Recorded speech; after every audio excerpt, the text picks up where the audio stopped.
வணக்கம் அன்பனீர்களே. இந்த அற்புதமான நேரலைக்கு வரக்கூடிய அனைத்து நல்ல உள்ளங்களுக்கும் வணக்கங்கள் மற்றும் வாழ்த்துக்கள். ஐயா, இந்த பதிவு மேசராசிக்காரருக்கான பதிவு. போன மேசராசிக்காரர்கள் பதிவை பார்த்தப்ப கமெண்ட் செக்ஷனில் நீங்கள் போய் பாருங்கள். எல்லா நபர்களும் சொன்ன ஒரு விஷயம், நம்ம சொன்னது எல்லாருக்குமே கனெக்ட் ஆயிடுச்சு அப்படின்றது தான். அது மட்டும் இல்லாமல் சில நல்ல மாற்றத்தையும் அதுக்கப்புறம் நீங்கள் பார்த்துருக்கீங்க. அதை வாட்ஸ்அப்பில் நிறைய பேர் அனுப்பியிருந்தீங்க. எனக்கு ரொம்ப சந்தோஷம், ரொம்ப மகிழ்ச்சி. அந்த வகையில் திரும்ப நம்ம மேசராசிக்காரர்களை பற்றி சில முக்கியமான தகவல்கள் நம்ம தெரிஞ்சுக்க போகிறோம். ஆகையால் ஸ்கிப் பண்ணாமல் முழுமையாக பாருங்கள். இறைவனுடைய அருள் உங்களுக்கு முழுமையாக இருக்குது. இதை நான் முழுமையாக நம்புகிறேன். ஏன்னா நல்லது நல்லவர்களைத்தான் தேடி போகும். இந்த நல்ல விஷயங்கள் உங்கள் காதுக்கு வந்திருக்குனாவே நிச்சயமாக உங்களுக்கு நல்ல எதிர்காலம் இருக்குன்ற நம்பிக்கையோட இந்த பதிவை நம்ம ஆரம்பிக்கலாம். ஆரம்பிக்கிறதுக்கு முன்னாடி ஒரே ஒரு விஷயத்தை சொல்லிடுறேன், சீக்கிரமாக சொல்லி முடிச்சிடுறேன். சரிங்களா? மூலிகை சாம்பிராணி பல வருடமாக, கடந்த 2-3 வருஷமாக நம்ம சொல்லிகிட்டு இருந்தோம். பட் ஆனால் அதற்கான நேர காலம் இல்லாமல் இருந்தது. தற்பொழுது இறைவனுடைய அருளால் இந்த மூலிகை சாம்பிராணி தயாரித்து இப்போ எல்லார் வீட்டுக்குமே நம்ம அனுப்ப ஆரம்பிச்சிட்டோம். எல்லார் வீட்லேயுமே நம்மளுடைய மூலிகை சாம்பிராணி நல்ல அதிர்வலைகளை ஏற்படுத்திகிட்டு இருக்கு, நல்ல மாற்றங்களை கொண்டு வந்துட்டுருக்கு. இது கண்டிப்பாக இப்படி கொண்டு வரணும்னு நம்மளுக்கு தெரியும். ஏன்னா இதில் ஆட் பண்ணியிருக்கிற மூலிகைகள் அந்த மாதிரி எந்த கெமிக்கலுமே இல்லை, 100% நேச்சுரல். அதனால் இது விளம்பரத்துக்காக இதை நான் சொல்கிறேன், தயவு செஞ்சு நினைக்காதீங்க. நம்மிடம் பார்த்த ஜாதகக்காரர்கள் நிறைய பேர் சொன்ன இந்த கந்திஷ்டி ப்ராப்ளம் நிறையவே இருக்குங்க அப்படின்னு சொல்லி அவங்களுக்கான ஒரு சொல்யூஷன் நம்ம தரதாக 2 வருஷத்துக்கு முன்னாடி சொல்லியிருந்தோம். தற்பொழுது அதற்கான நேரம் வந்தனால நம்ம இதை கொடுக்கறதுக்கான ஒரு முயற்சியில் இறங்கணும். இதை எல்லாருமே மனப்பூர்வமாக ஏற்றுக்கிட்டீங்க. இப்போது எல்லார் வீட்டு பூஜை அறையிலையுமே நம்மளுடைய மூலிகை சாம்பிராணி, கந்திஷ்டி சாம்பிராணி இருக்குதுன்னு நினைக்கும் போது ரொம்ப சந்தோஷம், ரொம்ப மகிழ்ச்சி. புதுசாக ஆர்டர் பண்ணணும்னு நினைக்கிறவங்க 9345397967 இந்த நம்பருக்கு மெசேஜ் பண்ணி உங்களுடைய ஆர்டர் கன்ஃபார்ம் பண்ணிக்கோங்க. வாங்கினவங்களே தான் திரும்ப திரும்ப வாங்கிட்டு இருக்கீங்க. புது கஸ்டமரை விட வாங்கினவங்க தான் திரும்ப திரும்ப வாங்குறீங்க. அதுதான் எனக்கு ரொம்ப மகிழ்ச்சி கொடுக்குது. சரிங்க, இப்போ நம்ம மேசராசிக்காரனை பற்றி பார்ப்போம். மேசராசிக்காரர்கள் முதல்ல இவர்கள் எப்படிப்பட்டவர்கள்னு ஷார்ட்டாக பார்த்துட்டு நம்ம டக்குன்னு இப்போ இந்த கட்டத்துக்கான பலன்கள் என்னன்றதை தெரிஞ்சுக்குவோம். ஒவ்வொரு காலநிலைக்கும் பலன்கள் நீங்கள் கண்டிப்பாக தெரிஞ்சுக்கணும். அதுதான் எல்லா நேரத்திலையும் நம்ம நல்லதை எப்படி பெறுவதற்கான அந்த சில வழிமுறைகளை உங்களுக்கு கற்றுக் கொடுக்கும். சரிங்களா? மேசராசிக்காரர்கள் ஐயா, இவங்ககிட்ட இருக்கிற ப்ளஸ் என்னன்னு மைனஸ் என்னன்றதை நான் உடனே சொல்லி முடிக்கிறேன் பாருங்கள். மேஷராசிக்காரங்க இவங்க உயர்ந்த எண்ணம் கொண்டவங்க. லைஃப் இப்படி தான் இருக்கணும், லக்ஸரி லைஃப் இருக்கணும், பிரகாசமான வாழ்க்கைக்கு அடித்தளம் கரெக்டாக அமையணும் அப்படின்னு எதிர்பார்க்குறவங்க தான் இந்த மேஷராசிக்காரங்க. ஆமாவா இல்லையா? கமெண்டில் சொல்லுங்கள். உங்களுடைய லைஃப் ஸ்டைல் ஒளிமயமாக இருக்கணுன்ற எண்ணம் அதிகமாக இருக்கும். ஏங்க எல்லாரும் மற்ற ராசிக்காரங்களாம் இருக்காதா? ஐயா இருக்கும். ஆனால் மேஷ ராசிக்காரர்களுக்கு அந்த சிந்தனைகள் எப்பவுமே இருந்துகிட்ருக்குன்னு சொல்கிறேன். 24 மணி நேரம் அந்த சிந்தனைகள் இருக்கும். எப்படியாவது நம்ம நல்ல நிலைமைக்கு வந்துடணும், பிரகாசமாக இருக்கணும் நம்ம லைஃப் அப்படின்னு சொல்லி நினைப்பாங்க. அதே போல் மேஷராசிக்கார்கிட்ட மைனஸ் என்னென்னா, உடனே ஒருத்தரை நம்பிடுவாங்க. யாரை நம்புறது யாரை நம்பக்கூடாதுன்றது அவங்க ஆரம்ப காலகட்டத்தில் இவங்க வாழ்க்கையில் இவங்களுக்கு தெரியாத ஒரு விஷயமா போயிடுது. ஆனால் இன்றைக்கி பட்ட கஷ்டங்கள், நம்பிக்கை துரோகங்கள், ஏமாற்றங்கள் இவையெல்லாம் உங்களுக்கு சில விஷயத்தை கற்றுக் கொடுத்துருச்சு. யார்கிட்ட என்ன பேசணும், யார்கிட்ட எது பேசக்கூடாது, யாரை நம்பணும், யாரை நம்பக்கூடாது. முதல்ல ஒருத்தர் நம்மக்கிட்ட பேசுகிறாங்கன்னா என்ன தேவைக்காக நம்மக்கிட்ட இதெல்லாம் பேசிகிட்டு இருக்காங்க. முக்கியமாக சொந்த பந்தங்கள், மேசராசிக்காரர்களை சுற்றி உள்ள சொந்த பந்தங்கள் அதிகமாக இவங்க அஃபெக்ட் ஆகிறதே சொந்தக்காரங்களால தான். நீங்கள் நல்லா நோட் பண்ணி பாருங்கள். நீங்களும் மேசராசிக்காரங்களாக இருந்தால் சொந்த பந்தங்கள், ஒருவேளை உங்களுக்கான உண்மையான சொந்த பந்தங்கள் என் பக்கத்தில் இருக்காங்க, நான் நிம்மதியாக இருக்குன்னு சொல்லக்கூடிய நபராக இருந்தீங்கன்னா வெகு சிலர் தான் அதில். அப்படி நீங்கள் இருந்தீங்கன்னா உண்மையிலுமே சொல்கிறேன், ரொம்ப மகிழ்ச்சி, ரொம்ப சந்தோஷம், நல்லா இருங்க. ஆனால் பெரும்பாலான நபர்கள் மேசராசிக்காரர்கள் சொந்த பந்தங்கள்னால பார்த்தீங்கன்னா பல இழிச்சொல்லுக்கு ஆளாவாங்க, முன்னாடி போகட்டு பின்னாடி பேசுவாங்க, சில கெட்ட பேர்களை உருவாக்கி விட்டுருவாங்க. பெரும்பாலும் உங்களுடைய வளர்ச்சிக்கும் முயற்சிக்கும் ஒரு முட்டுக்கட்டை மாதிரி இருக்கிறவங்களே உங்களை சுற்றி இருக்கக்கூடிய நபர்கள் தான். நீங்கள் பழகக்கூடிய நபர்கள், நண்பர்கள், சொந்த பந்தங்கள் இதில் தான் நிற்ப வெளியாட்கள் கூட உங்களை பெரும்பாலும் மனசார வாழ்த்திடுவாங்க. நல்லா வாங்க, நல்லா முன்னேறுங்க, நல்லா வாழுங்க அப்படின்ட்டு போயிடுவாங்க. ஆனால் நீங்கள் ஒரு காலத்தில் நம்பின சில உறவுகளும் பழக்க வழக்கங்களும் தான் இன்றைக்கி உங்களுக்கு எதிரி மாதிரி மாறி இருப்பாங்க. இதையெல்லாம் மேசராசிக்காரங்க தற்பொழுது கரண்ட் சுச்சுவேஷன் பார்த்துட்ருப்பீங்க. உங்களை சுற்றி அதுவும் இல்லை, இப்போ சனி பகவான் தாக்கம் வேறு இருக்குது. தெளிவாக தெரிய வரும் இந்த காலகட்டம். எப்படிப்பட்ட நபர்கள் நடுவில் வாழ்ந்துட்டு இருந்தோம் அப்படின்ற பல உண்மைகள் இந்த காலகட்டம் பாருங்கள், ஒவ்வொரு முடிச்சா அவ்வளோ உங்களுக்கு தெரிய வரும். அது மட்டும் இல்லாமல் இந்த காலகட்டத்தில் சில சவால்களையும் நீங்கள் எதிர்கொள்ள இருக்கீங்க. ஐயா, இந்த ஜூலை மாதம் வரைக்குமே பார்த்திங்கன்னா செவ்வாய் கிரகத்தின் செவ்வாய் பகவானின் இந்த பெயர்ச்சி மேசராசிக்காரர்களுக்கு கலவையான பலன்களை தான் கொடுக்க இருக்குது. ஆனால் சில தடைகளும் இதில் இருக்குது, சில நல்லதும் இருக்குது. அது எல்லாமே நம்ம கண்டிப்பாக தெரிஞ்சுக்கணும். சரிங்களா? அது என்னென்னன்றதை இப்போ நான் தெளிவாக ஒவ்வொன்றா உங்களுக்கு சொல்கிறேன் பாருங்கள்.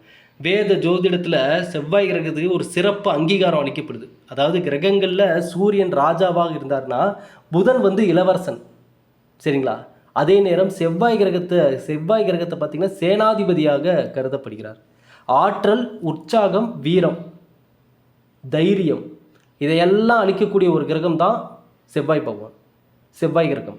செவ்வாய் கிரகத்திற்கு இந்த சேனாதிபதி பதவி அளிக்கப்படுது. தைரியத்தை வளர்க்கக்கூடிய ராசியாக இந்த செவ்வாய் பார்க்கப்படும் நிலையில் திருமண தடை உண்டாகிறதுக்கும் சில காரணமாக இந்த செவ்வாய் கிரகம் அமைஞ்சிருது. சரிங்களா? செவ்வாய் தான் அளிக்கும் பலன்களைப் போலவே பண்புகளையும் கலவையாக கொண்டிருக்கும். யார் ஒருத்தருடைய ஜாதகத்தில் செவ்வாய் நல்ல கட்டத்தில் இருக்காரோ அந்த ஜாதகர் தைரியசாலியாகவும் வெற்றியாளராகவும் இந்த சமூகத்தில் பிரபலமானமாகவும் இருப்பாங்க. குறிப்பாக இந்த மேச ராசிக்காரர்கள் உங்களுடைய சுயஜாதகத்தில் செவ்வாய் பகவான் நல்ல ஒரு கட்டத்தில் இருந்தார், நல்ல அமைப்பில் இருந்துட்டாருன்னா உங்களுடைய முன்னேற்றத்தை எவராலுமே தடுக்க முடியாது. அதுதான் உண்மை. போட்டி போடுவாங்க, பொறாமப்படுவாங்க, உங்களை எங்கேயாவது ஒரு இடத்துல தடுமாற வச்சு கீழே உழுக வச்சு அதை பார்த்து சிரிக்கணும்னு நினைப்பாங்க. ஆனால் மேசராசிக்காரர்கள் அதை எல்லாத்தையுமே அழகாக நவுத்தி விட்டு முன்னாடி வந்துடுவீங்க. இது வெகு சிலர் தான். ஆனால் 90% பெரும்பாலான நபர்கள் பல சூழ்ச்சிக்கு ஆளாயிடுறீங்க. நம்ப வச்சு உங்களை பல இடங்களில் ஏமாற்றி உங்களுடைய முன்னேற்றத்தை தடை பண்ணியிருப்பாங்க. இதை நீங்கள் உங்கள் லைஃப்பில் பார்த்துருப்பீங்க. கைக்கு வர மாதிரி வந்திருக்கும், ஆனால் கடைசியாக கை கெட்டினது வாய் கெட்டலை அப்படின்ற ஒரு சூழ்நிலை தான் நீங்கள் ஃபேஸ் பண்ணியிருப்பீங்க. அதே போல் ஒருத்தருடைய ஜாதகத்தில் செவ்வாய் ஒரு சரியான பலன்களை கொடுக்கக்கூடாத இடத்துல இருந்துட்டாலே அவர்களுக்கு பார்த்திங்கன்னா வாழ்க்கையே ஒரு போராட்டமான வாழ்க்கையாக தான் இருக்கும். எதை தொட்டாலும் தடை, எதை தொட்டாலும் தாமதம், இதை எல்லாத்தையும் அவங்க ஃபேஸ் பண்ணிட்டு தான் இருப்பாங்க. இப்போ கரண்ட் சுச்சுவேஷனும் இதுதான். அது தற்பொழுது சனி பகவானுடைய தாக்கம் இருக்கும் அப்படின்றனால வண்டி வாகனங்களில் பிரயாணம் பண்ணும்போது இதிலெல்லாம் கண்டிப்பாக கவனம் தேவை. மேஷ லக்கணத்தில் பிறந்தவர்கள் எடுத்துக்கிட்டிங்கன்னா ஜாதகத்தில் செவ்வாய் லக்கணத்திற்கு 8வது வீட்டிற்கு அதிபதியாக இருக்கிறார்.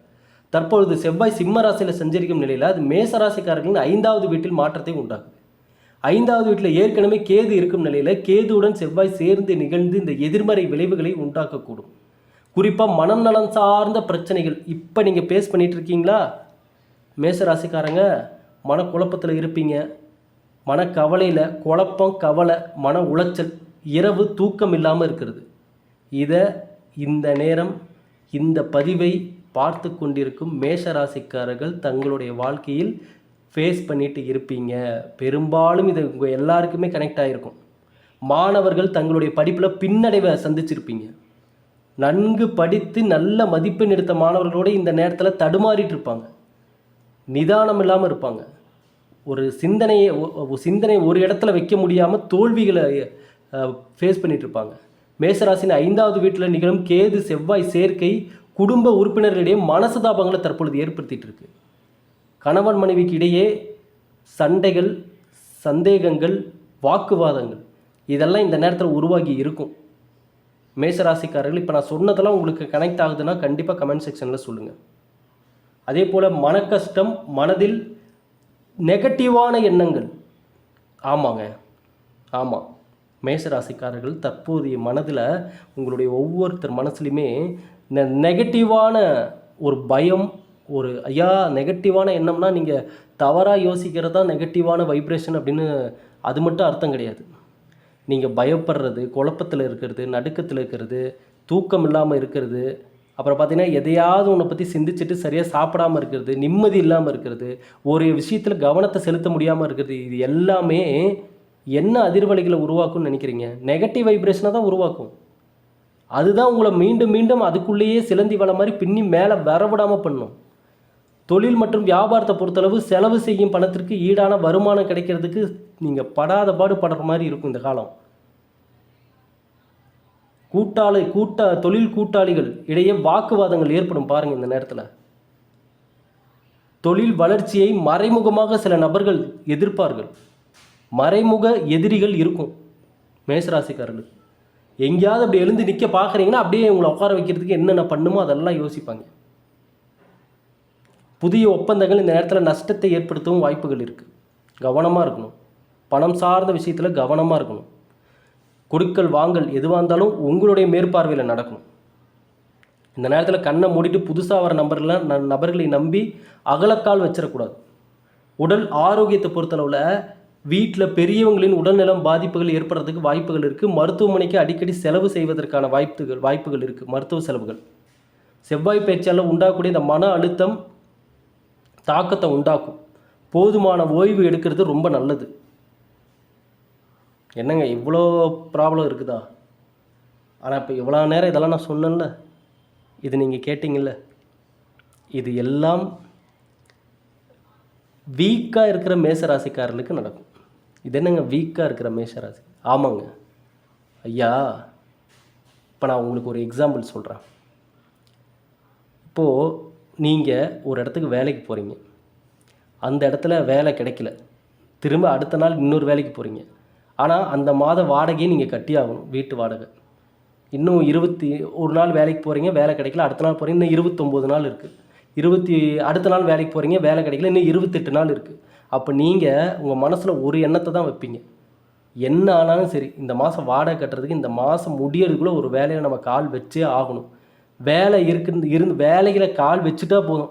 அந்த வேலையில் இருக்கிறோன்னு சொல்லியாவது வெளியில் எங்கேயாவது கொஞ்சம் கடனை வாங்கியாவது நம்ம அந்த வாடகையை கட்டிடலாம். வேலை வெட்டி இல்லைனா இங்கே கடன் கூட கொடுக்க மாட்டாங்க அப்படின்ற ஒரு வைராக்கியத்திலையாவது நீங்கள் அந்த வேலையை வேகமாக தேட ஆரம்பிப்பீங்க. இது நமக்கு இனிமேல் எதுவும் நடக்காது. முடிஞ்சிருச்சு, லைஃப் முடிஞ்சிருச்சு, அவ்வளோதான். இனி நம்ம என்ன பண்ணாலும் நம்மளுக்கு ஒன்றும் உருப்படியாது. நமக்கு போய் என்றைக்காவது பாசிட்டிவாக நடந்திருக்கா? எல்லாம் நெகட்டிவ் தான். என்றைக்கு நம்மளுக்கு நல்லது? இப்படி ஒரு கண்ணோட்டத்தில் இருக்கக்கூடிய மேஷராசிக்காரங்களாக இருந்தீங்கன்னா அவர்கள் இந்த கிரகநிலைகள் கொடுக்கக்கூடிய நெருக்கடிகள், மைனஸான விஷயங்கள் மற்றும் இந்த கெட்ட பலன்கள் இதெல்லாம் நீங்கள் ஃபேஸ் பண்ணி தான் ஆகணும். அப்போ வலுவாக இருக்கிறவங்களுக்கு வராதாங்கன்னு கேட்டால் வரும். ஆனால் அது அவங்க வலுவாக இருக்காங்களே, அதை அவங்க எப்படி எதிர்கொள்ளணுன்றது அவங்களுக்கு தெளிவாக தெரியும். ஐயா, எந்த காலகட்டமாக இருந்தாலும் சரி, நல்லதை உங்கள் வாழ்க்கைக்குள்ளே கொண்டு வரதுக்கான சூட்சமங்களை நீங்கள் தெரிஞ்சுக்கணும். இங்கே ஒவ்வொரு கிரக நிலைகளும் மாறிக்கிட்டே தான் இருக்கும். ஒன்று நல்லதை கொடுக்கும், ஒன்று கெட்டதை கொடுக்கும், ஒன்று சிரமத்தை கொடுக்கும், ஒன்று கடனை கொடுக்கும். இந்த மாதிரி ஏதாவது ஒன்று வந்துக்கிட்டே தாங்க இருக்கும். எது வந்தாலும் அது உங்களிடம் வரும் பொழுது நல்லவையாக மாறணும் அப்படின்னா உங்ககிட்ட அந்த வைப்ரேஷன் அதிகமாக இருக்கணும். மேஷ ராசிக்காரர்களை பொறுத்தளவுக்கு தற்போதைய எதிரி மனக்குழப்பந்தான்.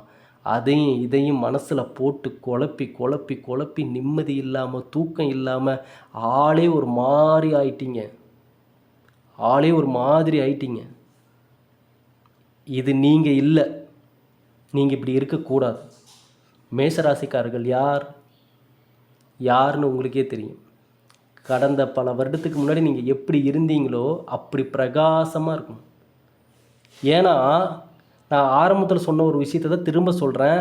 உங்களை வீழ்த்த பல பேர் தற்பொழுது திட்டம் தீட்டிட்டு இருப்பாங்க, உங்களை முன்னேற விடாமல். இப்போ ஒன்றும் இல்லை, இந்த காலகட்டம் கடந்த சில காலகட்டத்தில் நீங்கள் தடுமாற்றத்தை பார்த்தே எத்தனை பேர் மகிழ்ச்சியாக இருக்காங்கன்றதை நீங்கள் பார்த்துருப்பீங்க. ஐயா, இங்கே எல்லா மனிதர்களும் ஒன்று தான். யாரும் மேலே கீழெல்லாம் இல்லை. அதுக்குன்னு எல்லா சொந்த பந்தங்களும் எல்லாருக்கும் மோசமானவங்களாக தான் இருப்பாங்கன்னு நான் சொல்லலை. நல்ல சொந்த பந்தங்களும் நல்ல மனிதர்களும் இருக்காங்க உண்மையிலுமே.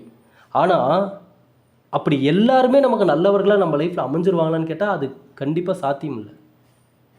ஒரு சில உறவுகள் தான் நமக்கு உண்மையாக அமையுதே ஒழிய மற்ற பெரும்பாலான நபர்கள் நமக்கு ஏதோ எதிரிகள் மாதிரி தான் மனநிலையில் இருக்காங்க. அது குறிப்பாக இந்த மேஷ ராசிக்காரர்கள். நின்னா தப்பு, நடந்தா தப்பு, மனக்கசப்பு, வீட்டுக்கு போனாவே ஒரு மைண்ட் டிப்ரெஷன், இந்த பக்கம் காசு வந்தால் அந்த பக்கம் போகிறதே தெரியாது. இந்த நம்பிக்கை துரோகத்தை அதிகமாக ஃபேஸ் பண்ணதே இந்த மேஷ ராசிக்காரங்க தான். ஏன்னா வெளுத்ததெல்லாம் பாலுன்னு நினைக்கிறவங்க. ஒரு 4 வார்த்தை நல்லா பேசிட்டாங்கன்னா சரி, ரைட், ஓகே, இவங்க நல்லவங்க தான் அப்படின்னு ஒரு நம்பிக்கையில் போய் நிற்பாங்க. அவர்களாலேயே ஏமாற்றப்பட்டு மனவேதனைக்கும் போவாங்க. மேஷராசிக்காரர்கள் செவ்வாய் பயிற்சியில் செவ்வாயுடைய சேர்க்கை கண்டிப்பாக கவனமாக இருக்கக்கூடிய சூழ்நிலை. சொந்த பந்தங்கள், நண்பர்கள், பழக்க வழக்கங்கள்னு இந்த நேரத்தில் உங்கள் கையில் இருக்கிற 10 ரூபா இருந்தாலும் அதை பிடுங்கிறதுக்குன்னு பிளான் பண்ணி வருவாங்க. அதை நீங்கள் கவனமாக ஹேண்டில் பண்ணிடுங்க. எதை வேணாலும் பேசி மைண்ட் டைவர்ட் பண்ணுவாங்க. நீங்கள் தெளிவாக இருக்கணும். மேசராசிக்காரர்களுக்கு இந்த காலகட்டத்தை மட்டும் நான் சொல்லலை, எந்த காலகட்டமாக இருந்தாலும் மேசராசிக்காரர்களிடம் இருக்கக்கூடிய இந்த மைனஸை இல்லாமல் பார்த்துக்கோங்க. உங்கள் லைஃப்பில் என்னென்னா, கண்ணை மூடிட்டு ஒருத்தரை நம்பி திரும்ப திரும்ப நீங்கள் அதை பண்ணுறீங்க, திரும்ப திரும்ப அதை நீங்கள் செய்கிறீங்க. அது வேண்டாம். சனி பகவானுடைய தாக்கம் இருக்குது அப்படின்றனால சனிக்கிழமையானால் சனி பகவான் வழிபாட்டை மேற்கொள்ளுங்க. சரிங்களா? அதே போல் வேலை விஷயத்தில் ஒரு தற்போதைய காலகட்டம், அது சமீபத்தில் வேலை இழந்தவர்கள் நிறைய பேர் இருப்பீங்க மேசராசிக்காரங்களில். ஏங்க வேலை போயிட்டு தாங்க இருந்தது, திடீர்னு என்னாச்சுன்னு தெரியல, வேலை இழந்து வேலை போயிடுச்சு, வேலை இல்லை, வெளியே அனுப்பிவிட்டாங்க, இப்போ அடுத்த வேலைக்கு நாங்கள் கஷ்டப்பட்டு தேடிட்டு இருக்கிறோம் அப்படின்னு சொல்லக்கூடிய நபர்கள் இருப்பீங்க. இன்னும் சிலர் வேலையில் இருக்கேன், ஆனால் எதுக்கு இந்த வேலையில் இருக்குன்னு எனக்கு விருப்பமே இல்லை, வேறு வேலைக்கு மாறிடலாமான்னு, வேலையில், தொழிலில், வருமானத்தில் ஒரு திருப்தியான மனநிலையே இப்போ இருந்திருக்காது மேசராசிக்காரங்களுக்கு. ஆமாம், கடந்த இந்த காலகட்டம் தான் கொஞ்சம் சில காலத்துக்கு முன்னாடி இருந்து இப்படிப்பட்ட சூழ்நிலைகளை நீங்கள் எதிர்கொள்ள ஆரம்பிச்சிருப்பீங்க. அது இந்த உடனே சனி பயிற்சி வந்துருச்சு, சனி பகவான் வந்தனால இந்த விஷயம், அதாவது உண்மையை சொல்லணுன்னா, நான் எல்லாருமே சனி பயிற்சி சனி பகவானாவே பயந்துக்கிறாங்க. ஐயோ என்னென்ன கெட்டது நடக்குமோ அப்படின்னு. சனி பகவான் சனி பயிற்சி சனி பகவான் தாக்கம் இருக்குன்னாவே அதில் நிறைய நல்லதும் இருக்குது. உங்களுக்கான வாழ்க்கை ஒழுக்கங்கள், குணங்கள், பண்புகள், அதில் எல்லா விஷயத்துலையுமே சனி பகவான் ஒரு மாற்றத்தை கொண்டு வருவார். எப்படி இருக்கணுன்றதை அந்த காலகட்டத்தில் தான் தெரிய வைப்பார். நிஜமாக தான் சொல்கிறேன். சனி பகவானுடைய அந்த சனிப்பெயர்ச்சி காலகட்டத்தில் ஒரு மனிதன் அதாவது ஒரு வாழ்க்கைன்னா என்னன்றதை அந்த மனிதன் அந்த காலகட்டத்தில் தான் புரிஞ்சுக்குவான். எது நல்லது, எது கெட்டது, எப்படிப்பட்ட உலகத்தில் வாழ்ந்துட்டுருக்குறோம், எப்படிப்பட்ட மனிதர்களிடையே இருக்கோம், ஒரு 10 ரூபாயோட அருமை என்ன அப்படின்றத அந்த சனிப்பெயர்ச்சி காலகட்டத்தில் சனி பகவான் உணர வைப்பார். அப்போ டோட்டலாக சனிப்பெயர்ச்சி முடிஞ்சு அந்த மனிதன் வெளியே வருவான் பார்த்தீங்களா, அப்போ அந்த மனிதன் மிகப்பெரிய அனுபவசாலியாக இருப்பான். திரும்ப அந்த மனிதனை யாரும் ஏமாற்றவோ, நம்ப வச்சு ஏமாற்றவோ, அல்லது வேறு ஏதாவது விஷயத்துக்காக அந்த மனிதனை பழிவாங்கவோ யாராலையும் முடியாது. ஏன்னா அந்தளவுக்கு மெச்சூரிட்டி ஆயிடுவாங்க, அனுபவம் வாய்ந்த நபராக மாறிடுவாங்க. இப்போ மேஷராசிக்காரர்கள் இந்த சனி பகவான் தாக்கம் இருந்தாலும் இதுலேயும் நல்லதை பிடிக்க என்ன வழின்றதை நீங்கள் கரெக்டாக ஃபாலோ பண்ணணும். என்னென்னா, யார் விஷயத்துலையும் தலையிடக்கூடாது, நீங்கள் உண்டு உங்கள் வேலை உண்டுன்னு இருக்கணும். முக்கியமாக உங்கள்கிட்ட சில பஞ்சாயத்துகள் வரும், சில விஷயத்தை தேடி பேசுவாங்க. இதை பற்றி நீங்கள் என்ன நினைக்கிறீங்க, இதை பற்றி நீங்கள் என்ன சொல்கிறீங்கன்னெலாம் கேட்பாங்க. அது சொந்த பந்தமாக இருந்தாலும் சரி, நண்பர்களாக இருந்தாலும் சரி, நோ கமெண்ட்ஸ் அப்படின்ட்டு போயிருங்க. அவ்வளோதான், இக்னோர் பண்ணிவிட்டு போயிருங்க. நான் திரும்ப சொல்கிறேன், வார்த்தைகளில் கவனம் தேவைங்க. ஏற்கனவே மன அழுத்தம், மைண்ட் டிப்ரெஷன், தூக்கம் இல்லாமல் நீங்கள் படாத பாடுபட்டுருக்கீங்க. மெடிடேஷன் பண்ணுங்கள், தினமும் காலையில் மெடிடேஷன் பண்ணுங்கள். எந்த ஞாபகமும் உங்களுக்கு இருக்கக்கூடாது. நேற்று பிறந்த குழந்தை போல் மனசில் எந்த விஷயமும் இல்லாமல் மைண்ட் ரிலாக்ஸாக இருங்க. இந்த காலகட்டம் குலதெய்வ வழிபாடு ரொம்ப ரொம்ப முக்கியம். சரிங்களா? முடிஞ்சளவுக்கு மாதத்துக்கு ஒரு முறையாவதும் ஃபேமிலியோடு போய் குலதெய்வ வழிபாட்டை மேற்கொண்டுட்டு வாங்க. வண்டி வாகனங்களை போகும்போது மெதுவாக போங்க, ஹெல்மெட் போட்டுட்டு போங்க, டிராஃபிக் ரூல்ஸ் எல்லாம் கரெக்டாக ஃபாலோ பண்ணுங்கள். நீங்கள் கரெக்டாக போனாலும் உங்கள் பக்கத்தில் வண்டி ஓட்டிகிட்டு வரவங்களாம் கரெக்டாக வராங்களான்றதையும் ஒரு வாட்டி பார்த்துக்கோங்க. ஏன்னா இந்த காலகட்டம் அடிக்கடி எங்கேயாவது விழுகிறது, ஒரு சர்க்கிள் உண்டாகிறது, இந்த மாதிரி வண்டி வாகனங்களில் போகும்போது இதை ஃபேஸ் பண்ணிட்டு இருப்பீங்க. தற்பொழுது மேஷராசிக்காரங்க இந்த பதிவை பார்த்துட்டு இருப்பீங்க கூட. சமீபத்தில் வண்டிகளில் போகிறப்ப சில பார்த்துருப்பீங்க, சில விஷயம் கீழே விழுகிற மாதிரி போகிறது, திடீர்னு யாராவது இடிக்கிற மாதிரி வர்றது, இதெல்லாம் பார்த்துருப்பீங்க. ஆகவே உடல்நலத்தில் கவனம் தேவை, வண்டி வாகனங்களை போகும்போது கவனம் தேவை. மெடிடேஷன் பண்ணுங்கள், மைண்ட் ரிலாக்ஸோடு இருங்க. செவ்வாய் பகவானுடைய பயிற்சியும் இருக்கின்றனால வீடு சார்ந்து, நிலம் சார்ந்து சில மாற்றங்கள் உண்டாகும், இடம்பெயர்தல் இருக்கும். நீங்கள் விநாயகர் வழிபாடு மேற்கொள்ளுங்க, மனதார விநாயகரை வழிபடுங்கள் செவ்வாய்க்கிழமையான. சரிங்களா? அதே போல் குலதெய்வ வழிபாடு நம்ம சொன்ன மாதிரி கண்டிப்பாக தேவை. மாணவர்கள், குறிப்பாக மேஷராசியில் உள்ள மாணவ மாணவிகள் படிப்பில் முழு கவனத்தையும் செலுத்தணும். ஏன்னா இந்த நேரம் என்டர்டெயின்மெண்ட்டு, அங்கே போகிறது இங்கே போகிறது, படிப்பு மேலே நாட்டமே மிக குறைவாக இருந்துகிட்ருக்கும் பாருங்கள். மேசராசியில் பிறந்த உங்கள் குழந்தைங்க படிச்சுட்டு இருந்தாங்கன்னா அவங்கள நல்லா நோட் பண்ணி பாருங்கள். படிப்பில் அந்தளவுக்கு இப்போ இன்ட்ரெஸ்ட்டே இருக்காது. விளையாடுறதுலையும் ஆட்டம் போடுறது, நல்லா என்ஜாய்மெண்ட் பண்ணுறது, வெளியே போகிறது வர்றது, என்டர்டெயின்மெண்ட்டு, இதுக்கு தான் நேரத்தை அதிகமாக செலவழிச்சிருப்பாங்க. கேம் விளாட்றது, ஃப்ரெண்ட்ஸுங்களோட வெளியே சுற்ற போகிறது, இப்படி தான் நேரத்தை கழிச்சிட்ருக்கீங்க. ஆனால் இல்லை, இது நீங்கள் இப்படி பண்ணக்கூடாது. இந்த நேரத்தில் படிப்பில் கவனத்தை செலுத்தணும். மேசராசிக்காரர்களுக்கு இந்த பதிவு நல்லது கொண்டு வந்து சேர்க்கும் நான் நம்புகிறேன். ஒவ்வொரு காலகட்டத்திலும் என்னென்ன மாதிரி விஷயங்கள் இருக்குன்றதை நீங்கள் தெளிவாக தெரிஞ்சுக்கணும். அதுதான் உங்களுக்கு அடுத்த கட்டத்தை கொண்டு வந்து நல்லபடியாக கையில் சேர்க்கும். சரிங்களா? இந்த சவால்களை எல்லாம் மேசராசிக்காரங்க அழகாக ஃபேஸ் பண்ணிட்டு வந்துடுவீங்க. அதற்கான திறமையும் சக்தியும் உங்களுக்கு இருக்குன்றதை நான் நம்புகிறேன். நீங்களும் இதை நம்பணும். நல்லவை நல்லவர்களை தேடி வரும். சரிங்களா? இந்த பதிவை எல்லாருக்குமே ஷேர் பண்ணுங்கள். மூலிகை சாம்பிராணி வேணும்னு நினைக்கிறவங்க உங்கள் வீட்டில் எப்படியும் ஏதாவது ஒரு சாம்பிராணி யூஸ் பண்ணுவீங்க. ஒரே ஒரு முறை நம்மளுடைய இந்த கந்திருஷ்டி சாம்பிராணி, மூலிகை சாம்பிராணி வாங்கி யூஸ் பண்ணி பாருங்கள். அப்புறம் நீங்கள் பாருங்கள், மற்றவங்க வாங்குற மாதிரி திரும்ப திரும்ப கேட்டு வாங்கி பயன்படுத்துவீங்க. அந்தளவுக்கு நல்ல மாற்றங்கள் இருக்கும். இந்த வாட்ஸ்அப் நம்பருக்கு மெசேஜ் பண்ணி சாம்பிராணி வேணுன்றவங்க மட்டும் இந்த நம்பருக்கு மெசேஜ் பண்ணி ஆர்டர் பண்ணிக்கோங்க. ஜாதகம் பார்க்கணுன்னு நினைக்கிறவங்களுக்கு நான் இன்னும் 3 மாதத்துக்கு மேலே ஆயிருங்க. புதுசாக பார்க்குறவங்களுக்கு தப்பாக நினச்சிக்காதீங்க. நேர பற்றாக்குறை அதிகமாகிடுச்சு, அதனால தான். சரிங்களா? மீண்டும் அடுத்த பதிவில் சந்திக்கிறேன் நண்பர்களே. நன்றி, வணக்கம், வாழ்க வளமுடன்.